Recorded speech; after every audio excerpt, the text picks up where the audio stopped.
پریشانیاں صرف دکھ لے کر نہیں آتی، بہت کچھ سکھا کر بھی جاتی ہیں۔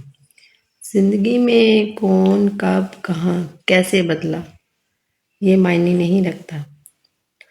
معنی رکھتا ہے وہ زندگی میں تمہیں کتنا سکھا کر گیا ہے نا؟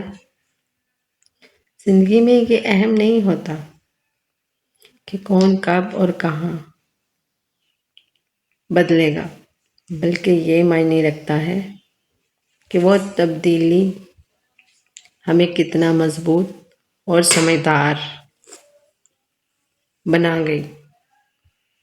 ہر مشکل ہمیں خود کو پہچاننے، صبر کرنا سیکھنے اور آگے بڑھنے کا حوصلہ دیتی ہے۔ زندگی کا اصل امتحان یہی ہے کہ ہم حالات سے جب سیکھتے ہیں، کیونکہ وقت کے ساتھ ساتھ یہی سیکھ ہمیں بہتر انسان بنا دیتی ہے نا؟